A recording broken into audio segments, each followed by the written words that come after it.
Yo, what is up guys? Blake here bringing you a special video today. We're going to be talking about the new PvP update, the future of PvP, and I'm going to be going over the dev diary that Ratbeard wrote. Honestly, it's a really good update. Short term, it's nothing crazy in terms of fixing the meta, at least for max level PvP, but there's a lot of really good stuff in there, even for the short term, and the long term stuff is really good too. So I'm going to just get straight into that. If you guys didn't know, I do stream every day on Twitch at 3 p.m. Eastern Standard Time. I've been doing the walkthrough recently, which has been a lot of fun, and you guys should definitely check it out. I'm also planning on doing PvP again. Not sure how much I'll do. I'll kind of just test it out, see how this meta goes. But yeah, I might start doing that again on Twitch and try to start uploading some videos again. So stay tuned for that. But let's just get straight into the meat and potatoes. Go straight to the dev diary. So it's pretty long. It's a pretty long read because there's a lot of really good stuff in here, and I don't want this to be an hour-long video. I literally spent over an hour talking about it on stream. So what I'm going to do is kind of just talk over everything since I really know everything about it. I'm just going to sort of, you know, give you a nice little recap and talk about the big stuff. So basically there's been changes to matchmaking. Overall, they've been really good. There was a big problem with the queue times taking forever, which was obviously a problem because people were trying to, you know, just hop on, play some PvP. They'd waste an hour to get a match, which is awful. So that's been fixed. The queue times are amazing now from what I've heard. People are getting matches in like 3 minutes on average, which is a really good queue time, so that's awesome. They've also fixed the ghost queue issue, so you don't have to worry about like re-queuing and stuff like that. And then they've also made some other changes to the matchmaking in terms of the type of opponent you get. I think how it works now is that you're only going to get people your level. So let's say you're an Exalt, you're only going to go against people within the range of 100 to 110. You're not going to go against higher level people, but I'm not quite sure. And then obviously the matchmaking has also been improved to where people are not going to get like crazy matchups. Like you're not going to be like a veteran going against, you know, some warlord with 2k rank. There is the prompt again now. So let's say, you know, it gives you a notification and it says, okay, we found a match for you, but it's a bit unfair. It's somebody higher rank than you. You get to choose whether or not you want to do the match. So I think that's a really good feature. So overall, matchmaking has been, the bugs have been removed, and now they're going to work to improve it even more, as stated here, which is awesome. I'm really excited for that. So next up is Maycast. So everybody knows Maycasts are a pretty big problem in PvP. The main ones have been changed, which is awesome. So the big offenders, as we all know, are Maycast, Dragonlance, Balance Blade, and Brace. Those three got hit pretty hard. I believe they not only lowered the chance of it casting, but they also removed some of the triggers as well. So Maycasts are going to be a lot less impactful. Do I think that players will still use them? Honestly, probably, because even if you're going to get just one cast a game, one Dragonlance, that's huge. That's better than having, you know, the extra giver on your pet in some cases. So I think a lot of players will transition from using Maycasts to, you know, just rocking normal stats on their pet, but I think you might still see some players rocking it. Their goal long-term to what they want to do with it is basically make it so that they're gonna fork the triggers and the cast rate. So what that means is that there's gonna be a separate cast rate and triggers for PvE and PvP, which is great because Maycasts and PvE aren't a problem, right? If you get them a lot, that's all good. You know what I mean? It's you're going against a computer, it's PvE, so it's not a competitive environment in the sense that, you know, you getting a cast can affect a match versus another player. So I think that's really good that they've decided to do that. I know they've tried to make PvP and PvE sort of combined and, you know, make them intertwined in a lot of ways, which is, I think, good overall with a lot of things, but some things should be different and separated, and I'm really glad that they're doing that. So that's a great thing that they've done with Maycasts. Next up, we have a little discussion about the current meta, which is basically very slow pace and shield spam. Now, this problem is a lot harder to address and to change. It's not like the Maycast where you can just, you know, turn down the cast rate, get rid of some triggers, boom, problem solved. This is going to take a while to do, and it's going to take a lot of feedback as well, because they'll keep adding little changes here and there and then see how players react and how the meta changes. So basically, all this is talking about is that they understand that that's an issue and that some people find it very boring, and they are going to try to fix that long term, but it's not going to happen overnight. You can't just fix how the whole meta works in one quick update like this. So it is something they want to address. We just got to give them some time, and hopefully things even get better with this update with some other changes as well. So again, as I talked about with the Maycast, these are the main ones that got hit hard. I'm actually surprised that these two are still allowed in PvP. I don't know why all Maycast wands, the actual Maycasts are no PvP. I think all of them should be, but at least they got nerfed, I'm assuming, significantly, so that shouldn't be a problem, which is really, really nice, because that was getting crazy. Next up, we have the damage intersection. So, as you guys know, briefly, I will explain how the new damage and resist intersections work is that up to a certain value, you don't get any diminishing returns. So, it used to be, if you had up to 100 damage, you would get the full value. 100 damage was 100 damage in PvP, but any extra damage after that would incur diminishing returns, and the further you get away from that value, the more diminishing returns you get. So let's say you had 110 damage, it would now be like 107 or 108 with this new update. Basically what they've done is they've made the damage intersection increase from 100 to 125. So what that means is you can have up to 125 damage without getting any penalty, which is pretty good. That means you can get some better offensive stats. It means that if you want to go for a more aggro playstyle, you won't be punished as much, which I think is overall good. Again, this is a kind of change that, you got to see how it plays out, right? On paper, I think this is pretty good, but I think we need to see how it actually plays out in the meta for us to really know. But overall, I think that's a good thing. Now, this is probably the one thing, this little tiny couple sentences right here is the worst part of this update. I think it's honestly the only bad thing, but let me read it and explain. We're adjusting the crit damage multiplier, raising the potential damage of a crit. This will not change your chance to crit or block in any way, but it will add value to successful crits.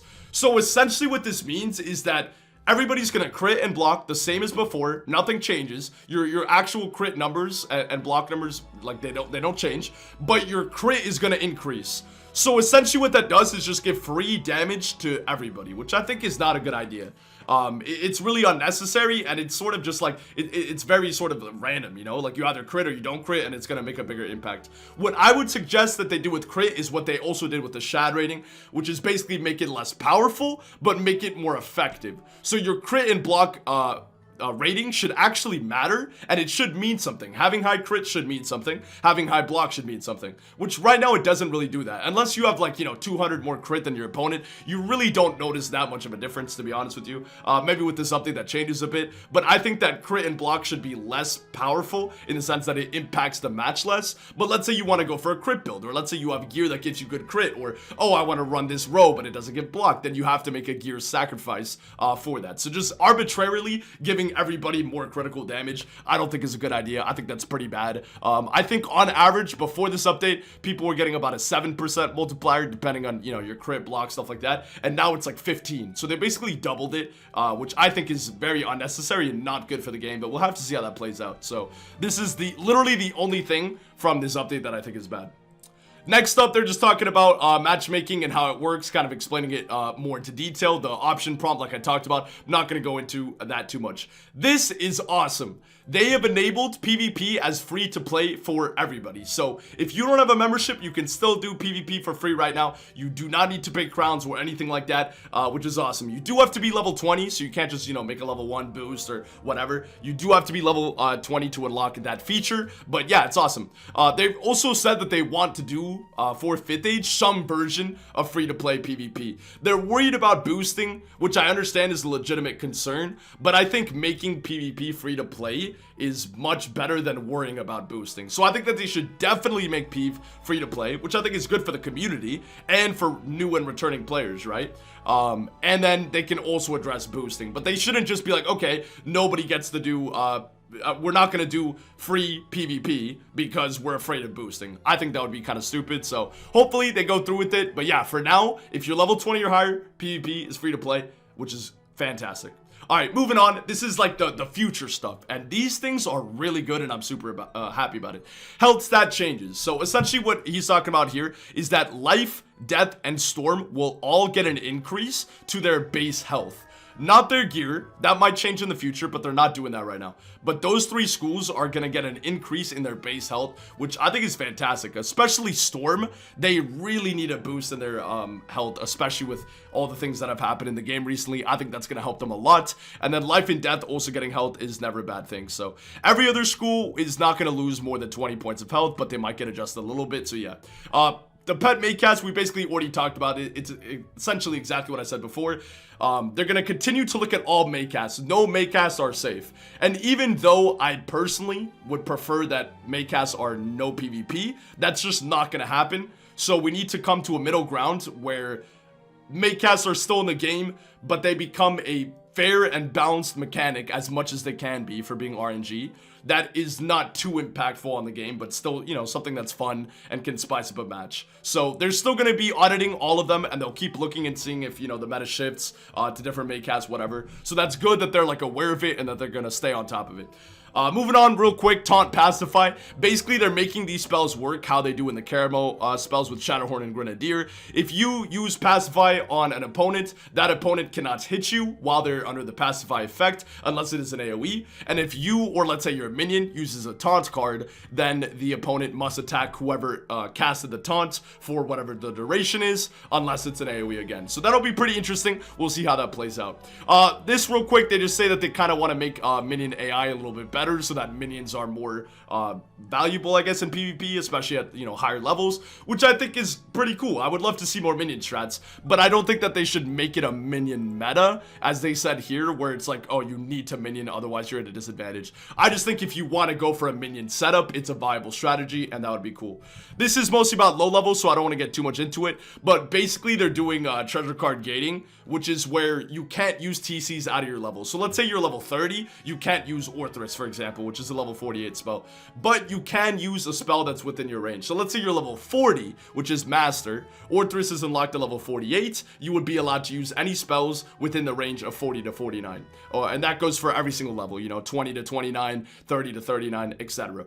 They're also going to be adding more trainable TCs. They added recently the Pop Boilers and some other cards like Rad Illusionist, Crimson, whatever, Phantom, whatever it's called, stuff like that. They're going to be adding one new trainable spell for each school. Very much looking forward to that and see what it's like. I'm almost positive that Storm is probably going to get Stormman or some version of that because Ratbeard's been talking about that on his stream, and I think that'll definitely help Storm in this meta.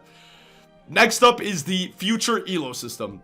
So, briefly, an Elo system is basically the same as a ranked system, except with rank and Wiz, there are only two outcomes. You either win and gain rank, or you lose and lose rank. With an Elo system, there are a multitude of factors that go into calculating your score, and it basically just makes a much more accurate rank system. So, things like, are you on a win streak? Did you beat somebody with a higher or lower Elo? Stuff like that would go and factor it instead of just getting plus 16 or minus 16 for a win or loss. So, that'll be really cool. Excited for that. Rank reset. They plan on resetting the rank when they introduce Elo, and Elo will be introduced before 5th Age because they really want 5th Age to be like the finalized version of PvP. Obviously, they would still update it, do little tweaks here and there if necessary, but they really want to make sure they get it right before they do 5th Age, which I think is awesome. I would rather be patient and then have 5th Age be amazing than for them to rush it and then 5th Age is, you know, completely crazy, right? So they will be adding an Elo system, and when that happens, they will reset the rank, and that will happen before 5th Age. This is super cool, and I'm really looking forward to it. They're going to be adding a new PvP event and currency and rewards. So Ratbeard came through to my stream today while I was going over this, and he said that most likely what they're going to do is basically add a recurring event, sort of like Decathlon and Beast Moon, except where it's constant. So it would be like a week or two where you can earn rewards and leaderboards and stuff like that, and then once that period has been completed, it would just reset and happen again. So that I'm really, really excited about. I want to see what they do with the currency and the rewards, but I think this will incentivize not only more people to do PvP, but more people in the PvP community to try different things out. I really hope they add challenges and stuff, but for them to add another incentive for PvP is awesome, because realistically the only two incentives of doing PvP right now is basically for rank or to have fun, but most people just assume that getting rank is fun, and that creates sometimes a very stale meta where people just use and abuse whatever's broken, and it can be very boring and unenjoyable to play in. So I think this is fantastic. I'm super duper excited for this, and we'll just have to stay tuned to see what it's like. They are going to remove the old PvP rewards, but they will keep the gear for stitching, so don't worry about that.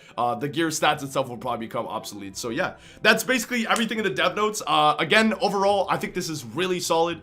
Reading this on stream made me super happy, and I think everything a part of this is awesome, except for that crit change, which hopefully the underperverting or, you know, just changing crit and block a little bit more. So yeah, but overall, like I said, this is a fantastic update. Really looking forward to the future of PvP. Some people have been saying that PvP is fixed now and that everything is perfect. That's just not true. The game's not going to be fixed overnight, and there's still a long way to go before 5th age and things really get, you know, much better. But this update is really good short term and even better long term, and I can't wait for that to happen. So yeah, we just got to be patient, keep giving our feedback to the devs, and see where it goes. So yeah, I hope you guys enjoyed the video. I just wanted to, you know, talk about it and let you guys know. I will also be leaving the link in the comment section if you guys want to read it for yourself, because I didn't go over everything and, you know, kind of just give a quick recap. So yeah, hope you guys enjoyed, and I'll see you guys in the next one. As always, peace out, guys.